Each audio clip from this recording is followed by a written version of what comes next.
Assalamualaikum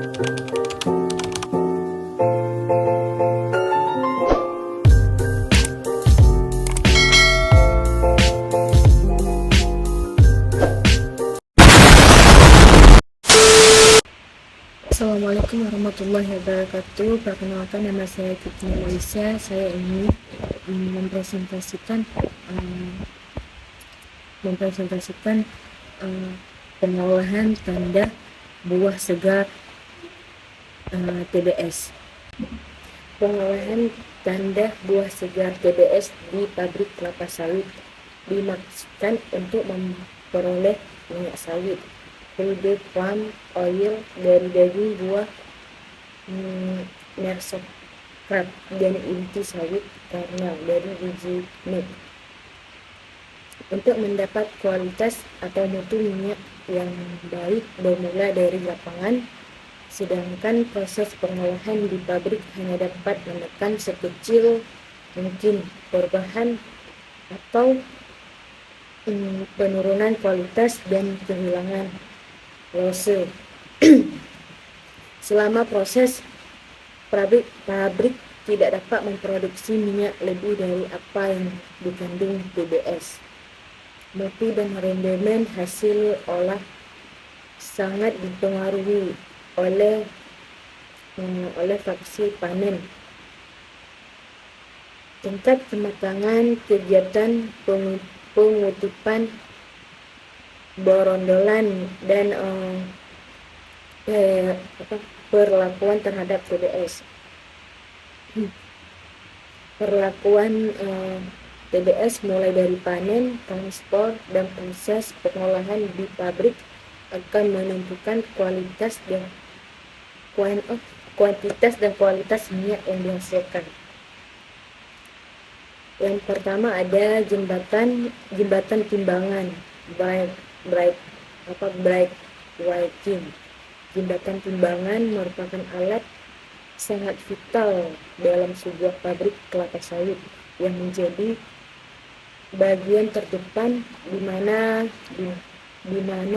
didapat data TBS yang masuk ke pabrik dan keluarnya produk yang dihasilkan. Fungsi jembatan timbang adalah menimbang truk agar diketahui tonase TBS yang masuk ke pabrik dari tonase produksi, CPO, kernel, gonjangan kosong, serta cangkang yang akan dijual. Setiap truk pengangkut TBS yang tiba di pabrik segera ditimbang terlebih dahulu di jembatan timbangan Bridge Weighing. Pada PMKS, saya Sapuk menggunakan sistem LAN, Local Area Network,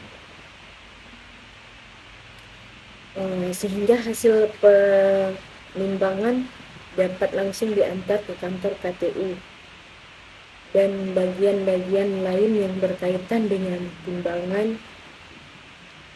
Yang kedua ada lori TBS. Lori TBS adalah alat untuk mengangkut TBS dari loading ramp menuju rebusan. Lori juga sebagai wadah untuk merebus TBS di satu liter. Jumlah lori yang mencukupi merupakan persyaratan yang harus dipenuhi agar kapasitas rebusan tercapai. PMKS Sako memiliki 108 lori yang digunakan berkapasitas 4,5 ton. Faktor-faktor yang perlu diperhatikan dari lori untuk mencapai kinerja optimal, yaitu yang pertama ada pengisian lori dilakukan secara optimal agar mencapai kapasitas. Yang kedua ada dudukan lori harus tepat di atas rai agar tidak terpeleset dan jatuh.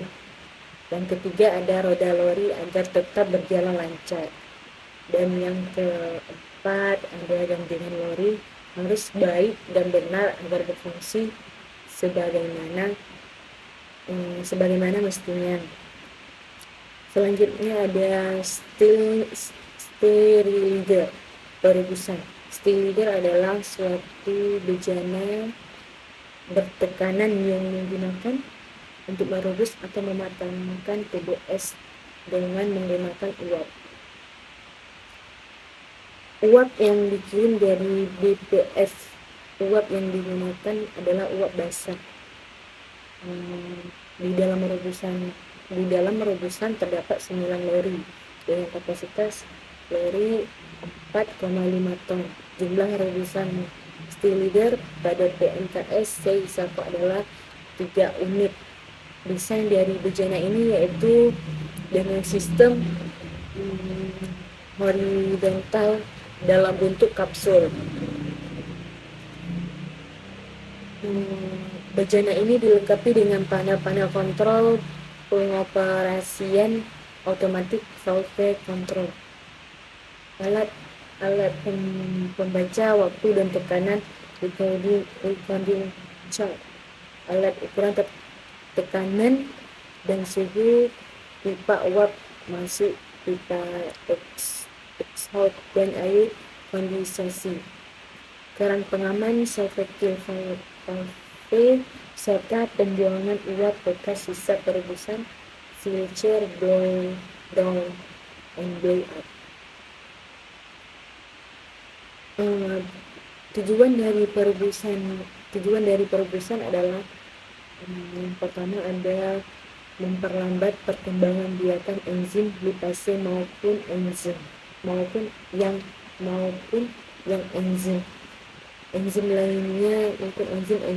lainnya yang dapat mengakibatkan hidrolisemia. Yang kedua, untuk membantu proses pelepasan brondolan dari spiket yang akan mempermudah proses penipilan.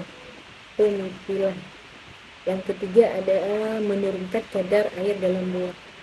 Yang keempat, mematangkan daging buah agar partikel minyak dapat mudah terurai dan minyak lebih mudah keluar selama proses. Selanjutnya yang kelima, melepaskan serat dan biji.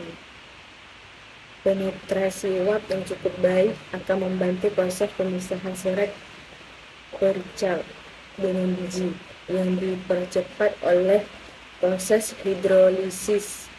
Dan yang keenam, mempermudah pelepasan inti dari cangkang. Kegagalan fungsi dalam proses dapat mengakibatkan yang pertama ada enzim tidak efektif untuk digunakan. Yang kedua ada daging buah belum lunak. Dan yang ketiga ada daging buah lewat sehingga minyak dalam air kondensasi tinggi. Dan yang keempat ada brondolan tidak terpilih dalam tracer atributed. Yang kelima ada waktu perebusan tidak kontinus. Dan yang keenam ada siklus perebusan tidak lancar. Dan jenis yang mempengaruhi kegagalan dalam proses yaitu ada temperatur terlalu rendah. Yang kedua ada kurangnya uap masuk. Dan yang ketiga ada kurangnya waktu perebusan.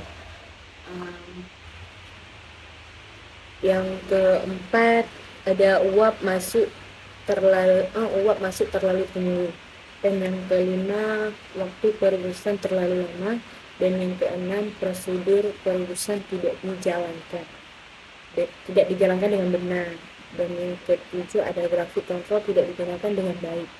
Dan kedelapan ada operator tidak disiplin. Selanjutnya ada pembangunan udara.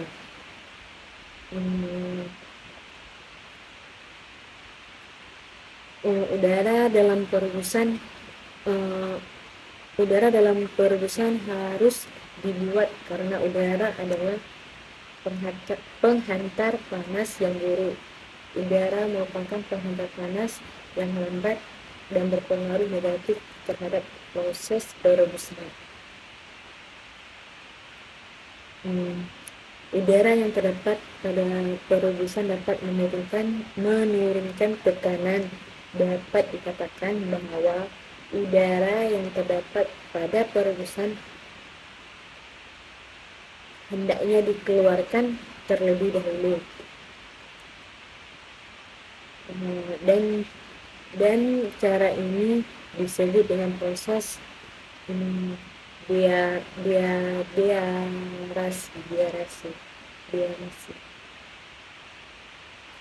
Selanjutnya ada pembuangan air. Pembuangan air kondensat. Uap air yang terkondensasi berada pada dasar hujan rebusan yang dapat menghambat dari proses perebusan. Air yang terdapat dalam rebusan akan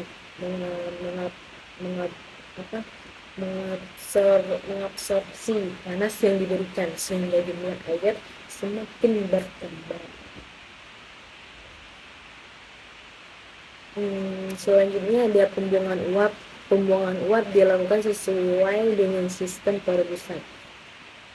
Uap yang dibuat melalui cerobong pada bagian atas dengan pipa yang berukuran 8 inci. Selanjutnya ada waktu perebusan. Apabila waktu perebusan terlalu lama, maka akan membuat buah menjadi rusak. Akan banyak minyak keluar dari buah dan terikut dengan kondensat dan akan menyebabkan banyak losot di air kondensat. Triple drum itu ada safety valve, katil rebusan, pintu keluar lori, raut di dalam rebusan, fondasi, katil rebusan, pipa pembuangan air, kondensat.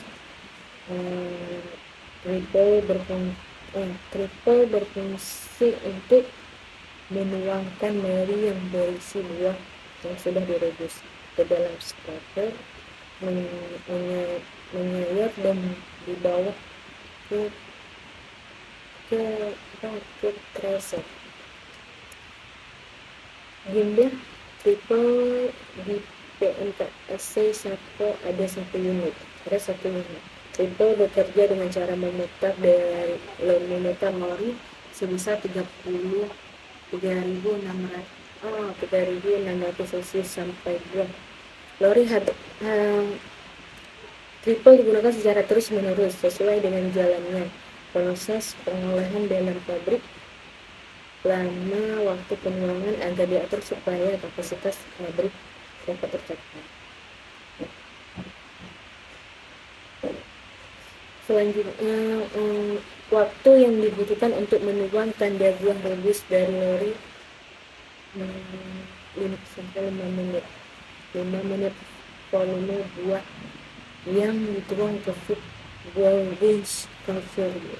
Harus diatur ada buah yang masuk ke terasif dapat rata dan memenuhi kapasitas dari terasif.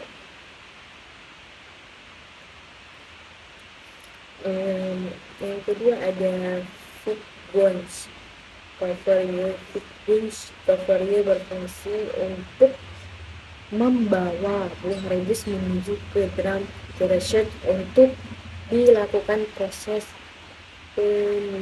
pemitilan. Yang ketiga ada distributing feed terasif. Distributing feed terasif berfungsi untuk mengatur masuknya umpan feeding tanda buah yang telah direbus ke dalam drum terasif agar tidak terjadi umpan masuk yang berlebih yang akan mengakibatkan tidak sempurnanya proses pemitilan.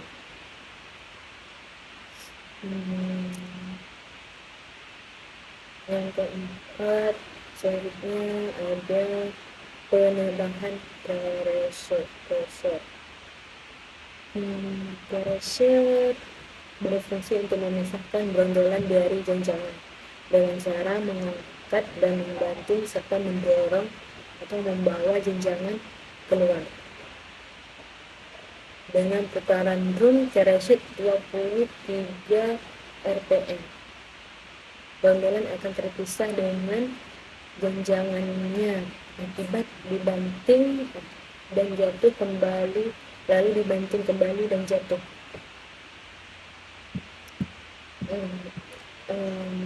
Selanjutnya ada empathy bones, covernya dan inclined empathy bones covernya. Janjangan kosong yang akan terdorong keluar dari kereset dan masuk ke horizontal empathy bones covernya, yang kemudian janjangan kosong jatuh ke inclined empathy bones covernya, yang kemudian akan masuk ke bones closure untuk dilakukan panggilan untuk melakukan penggilasan janjangan. Yang keenam ada bones choice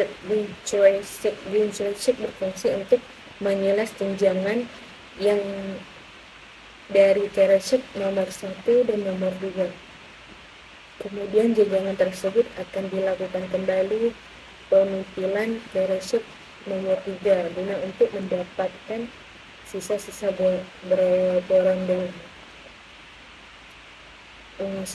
borondolan yang masih melekat pada janjangan agar dapat meminimalisasi loss.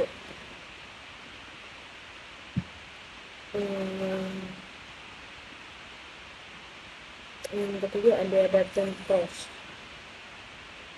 covernya dan freight elevator. Brondolan yang telah lepas dari janjangannya keluar dari kereset melalui kisi-kisi, kemudian jatuh ke covernya. Menurut kereset lalu masuk ke bottom cross covernya dari bottom freight covernya masuk ke freight elevator, dan selanjutnya ke distribusian freight covernya yang berfungsi untuk membagikan ke masing-masing digester.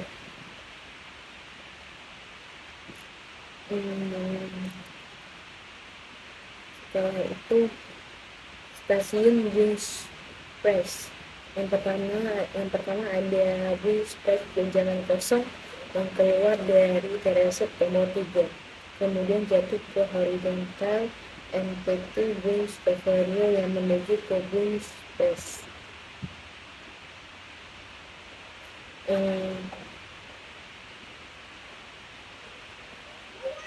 Yang kedua ada CST bounce press. Pada CST bounce press dilakukan pemisahan minyak dengan sudut. Pemisahan ini dilakukan dengan menggunakan air panas. Suhu yang optimal dalam CST bounce press di 80 sampai 85 derajat Celcius. Apabila mencapai 95 sampai 100 derajat Celcius, minyak akan mendidih dan akan menimbulkan buih sehingga pemisahannya tidak akan sempurna. Dan yang ketiga ada incineration berfungsi untuk membakar janjangan kosong. Hasil perkembangan janjangan kosong berupa abu dan abu tersebut dikutip untuk bahan campuran kalsium pada claybed di proses pengolahan karnel. Stasiun Kepang. Yang pertama ada pengadukan digester. Digester adalah detail tegak yang mempunyai dinding rangkap poros pemutaran yang dilengkapi dengan pisau-pisau pemadu.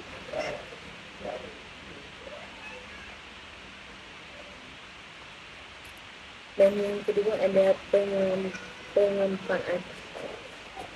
Skypress berfungsi untuk mengeluarkan minyak dari daging buah dengan cara mengepres proses pemurnian minyak. Klarifikasi proses pemurnian minyak kasar crude oil yang keluar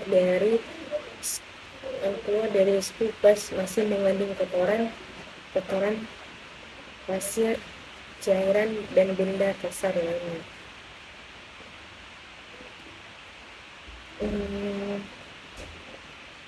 Terus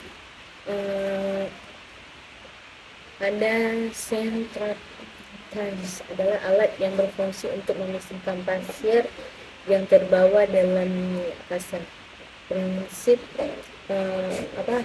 Prinsip kerja centrifuge adalah dengan cara pengendapan. PMKS C1 memiliki 2 unit centrifuge. Yang kedua ada vibrating screen, saringan bergetar. Tipe vibrating screen yang digunakan oleh PMKS C1 adalah double decks.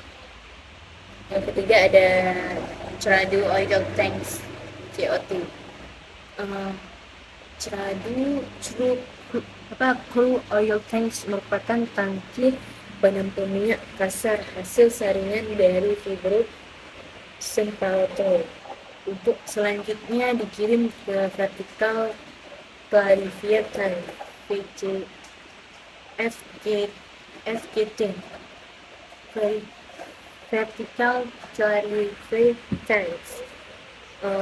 Vertical clarifier tanks berfungsi untuk memisahkan minyak, air, dan NOx secara gratifikasi atau berdasarkan perbedaan berat jenis. Yang kelima ada oil tanks berfungsi untuk pengendapan kotoran dan sebagai wadah penampung sebelum minyak masuk ke vacuum dryer.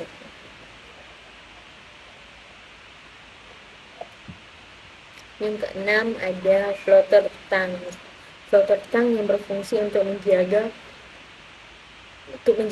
pengumpanan ke vacuum dryer agar tetap vakum sehingga dapat bekerja optimal. Yang ketujuh ada vacuum dryer berfungsi untuk mengurangi kadar air dalam minyak yang masuk akan disemprot ke vacuum dan uapnya akan terhisap ke arah ke atas. Yang kedelapan ada stone tank berfungsi untuk menyimpan sementara minyak berproduksi yang dihasilkan sebelum dikirim atau dijual.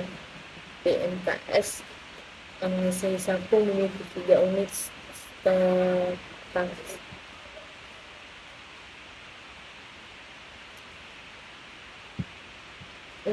Stasiun pengolahan sludge fibrin separator. Fungsi dari fibrin separator adalah untuk menyaring sludge yang berasal dari VGS untuk memisahkan serabut yang dapat mengganggu proses selanjutnya.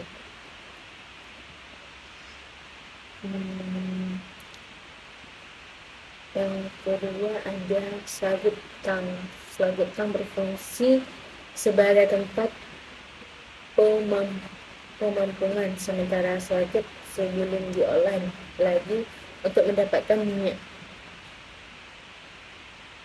Setelah itu ada Synchrylon berfungsi untuk menangkap pasir yang terkandung dalam sludge dan untuk memudahkan proses selanjutnya, yaitu pada sludge separator. Selanjutnya Selanjutnya ada buffer tank. Buffer tank berfungsi sebagai tempat penampungan sementara slugget sebelum didistribusikan ke slugget separator dengan memanfaatkan gaya gravitasi, karena posisi buffer tank berada di atas slugget centrifugal sehingga tidak memerlukan pompa lagi.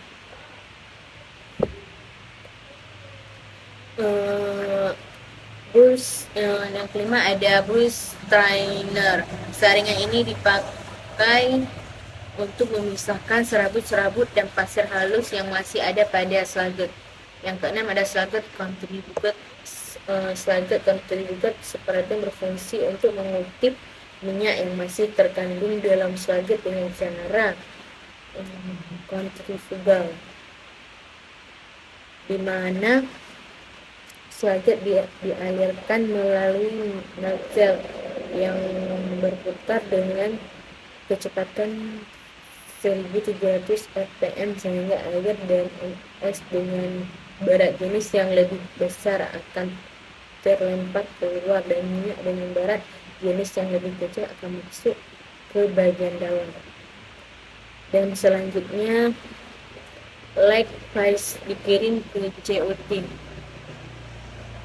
sedangkan heavy phase centrifugal dipompakan ke FKT satu slugget tank. Terus ada pre-cleaner, cairan yang keluar dari bus titanium masih mengandung pasir. Untuk membuang pasir itu dipergunakan slugger pro-cleaner. Yang ke-8 ada balance tanks. Balance tanks berfungsi untuk menampung cairan slugget yang akan diolah di slugget separator. Dan selanjutnya ada Brightsteiner slugget separatian. Brightsteiner slugget separatian ini dipakai untuk memisahkan serabut-serabut dan pasir penghalus yang masih ada dalam slugget sebelum diolah dalam slugget separator. Selanjutnya, slugget separator berfungsi untuk mengutip atau memisahkan minyak yang masih terkandung di dalam slugget. Terus ada reclaimer tank. Reclaimer berfungsi untuk menampung minyak hasil dari slugget separator. Slugget drain tank dan hasil drain oil tank dua tank. Terus slugget dry tank. Slugget dry tank berfungsi sebagai tempat pengutipan minyak blow down atau dry. Slugget feed digunakan untuk menampung seluruh dengan slugget selama proses minyak hasil pengutipan dari slugget feed dipompakan lagi ke FKT. Sedangkan sluggetnya dialirkan ke fat feed. Fat feed berfungsi untuk menampung slugget dari slugget feed dan dari parit-parit klarifikasi. Fat feed juga berfungsi sebagai tempat proses pengutipan minyak terakhir sebelum dibuang ke limbah. Stadium pengolahan kernel. Yang pertama ada heat breaker, conveyor CDC. Yang kedua ada deprichaper. Yang ketiga ada meat polishing drum. Yang keempat ada meat transfer fan. Dan yang kelima ada meat grading cream. Yang keenam meat silo. Meat silo berfungsi sebagai tempat penyimpanan sementara NET sebelum diolah pada Ripple Mill. Yang ketujuh ada Ripple Mill. Ripple Mill berfungsi untuk memecahkan nut, memisahkan cangkang dan inti. Dan yang kedelapan ada LTDS, Light Tenera Bridge Separation. LTDS berfungsi untuk memisahkan cangkang dan inti serta membawa cangkang untuk bahan bakar boiler. Dan yang kesembilan ada hydrocoilon. Yang ke-10 ada Crybat. Fungsi dari Crybat adalah untuk memisahkan cangkang dan karena pecah yang besar dan beratnya hampir sama. Yang ke-11 ada Carnel Silo. Carnel Silo berfungsi untuk mengurangi kadar air yang terkandung dalam inti produksi.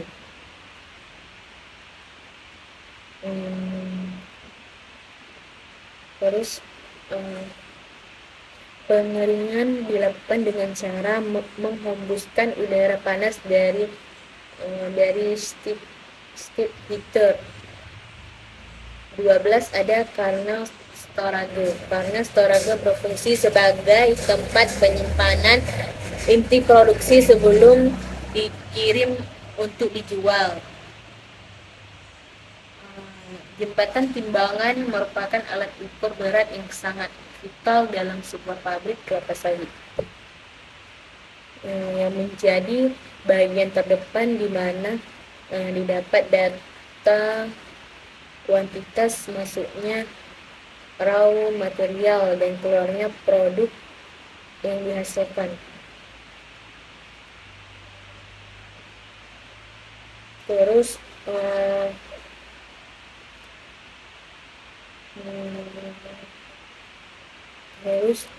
timbangan berfungsi untuk mengetahui berat bahan baku yang masuk ke pabrik, yaitu dengan menghitung bruto berat barang dengan truk tara berat truk kosong dan neto berat bersih barang dari TBS dan yang keluar dari pabrik.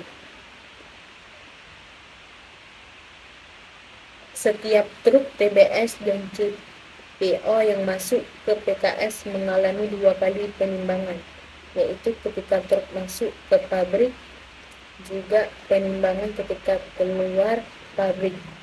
Jembatan timbangan pada dasarnya terdiri dari paket dan load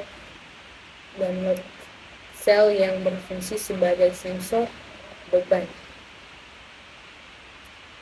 Sensor beban kemudian akan membaca dan mengirim data ke monitor lewat wiring dan ditampilkan dalam bentuk angka digital di monitor timbangan.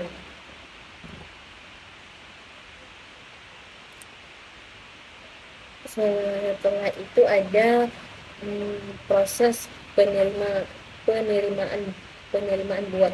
Setelah proses penimbangan, TBS kemudian dibongkar di lantai sortasi untuk dilakukan sortasi.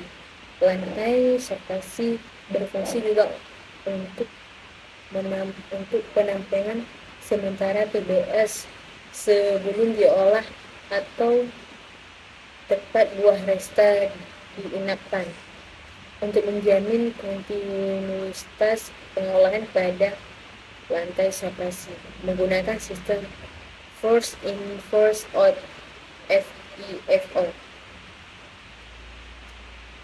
Terus selanjutnya ada proses pemeriksaan kualitas sortasi. Proses ini dilakukan untuk mengetahui kualitas TBS yang diterima perusahaan dengan cara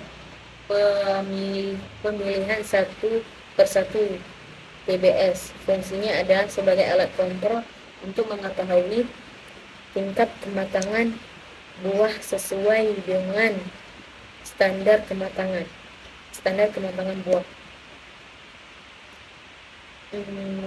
Membantu tercapainya rendemen pabrik dengan melihat mutu buah yang masuk ke pabrik dan bagaimana sistem perebusan yang akan dilakukan.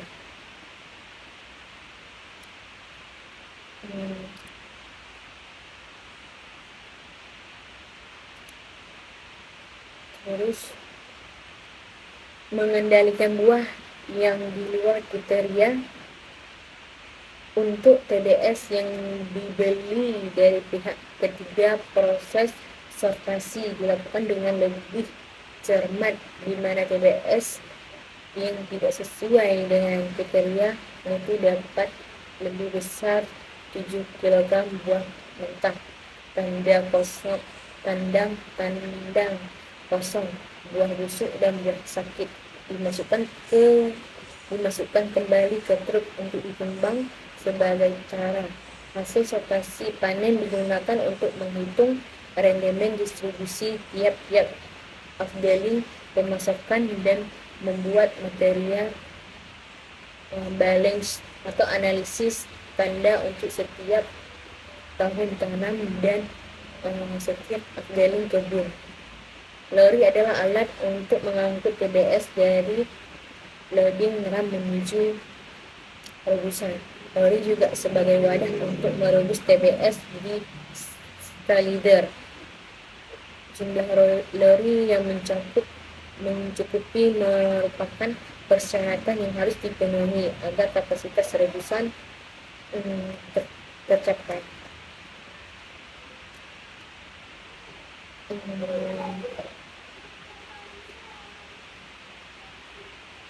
PMKSC 1 memiliki 108 lori yang digunakan berkapasitas 4,5 ton. Faktor perlu diperhatikan, pengisian lori dilakukan secara optimal agar mencapai kapasitas. Dudukan lori harus tepat di atas rai agar tidak terpeleset dan jatuh.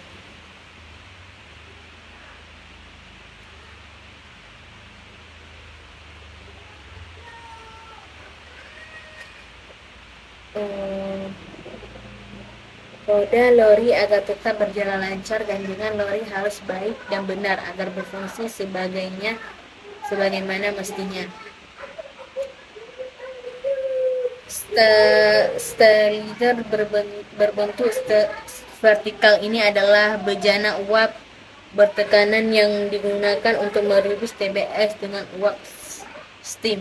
Steam yang digunakan adalah saturated steam dengan tekanan 1,8 sampai 2,20 kg cm dan suhu 110 sampai 120 derajat Celcius yang injeksi dari boiler. Bejana ini dilengkapi dengan alat ukur tekanan pipa uap masuk inlet pipa kondenser. Sistem perebusan menggunakan sistem 3 puncak triple pitch. Adapun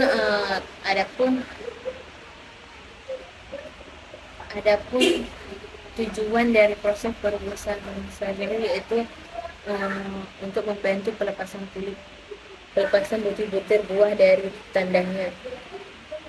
Yang kedua, untuk menurunkan kadar kandungan air dalam buah. Dan yang ketiga, untuk mengurangi peningkatan FFA, karena perebusan dapat menotifikasi enzim-enzim lipase penyebab hidrolisa minyak. Yang keempat,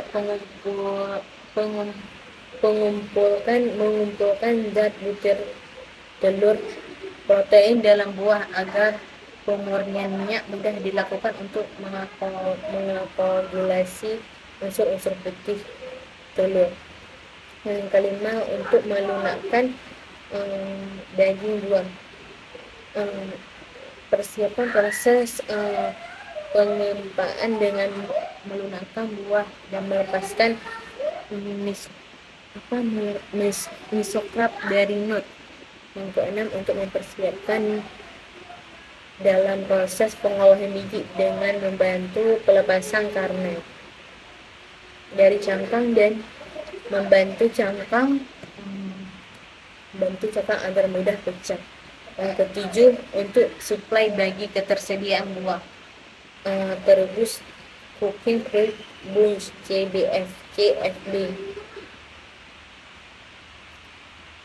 Sekian dari presentasi saya. Apabila ada kata-kata saya yang salah, saya minta maaf. Saya akhiri. Wassalamualaikum warahmatullahi wabarakatuh.